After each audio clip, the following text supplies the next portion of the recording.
Hi everybody, it's Neil Baldock again, and this time I want to talk to you about the licensing criteria for HMOs, houses of multiple occupation, and when a HMO requires a license.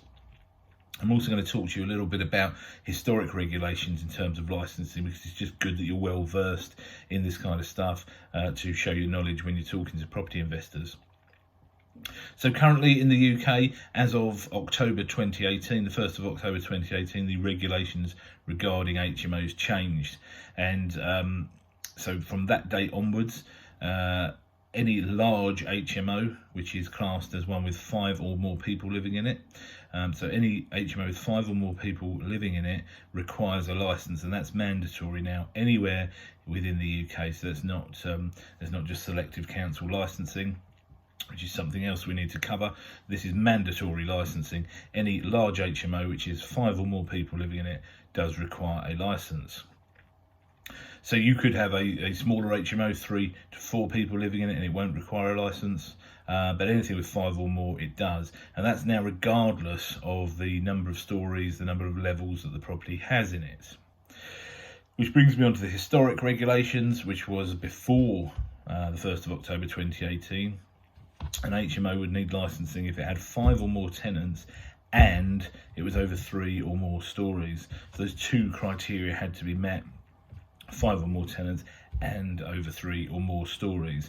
And like I say, I'm only really explaining that so that you're well versed, you can discuss this and show your knowledge around the history of HMOs.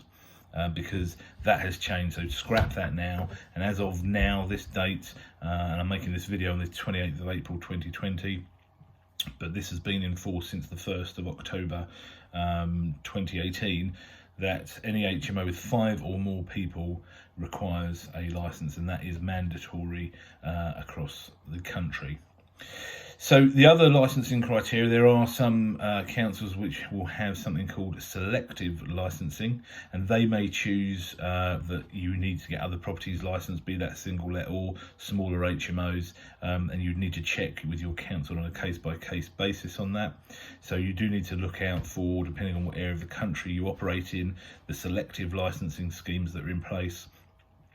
But the main thing to know about the mandatory licensing is any property of any size in terms of the number of stories and the floor space, 5 or more people living in it will require a license. And the important thing with HMO management is that you recognise this is all the terminology is to do with people and not the number of rooms.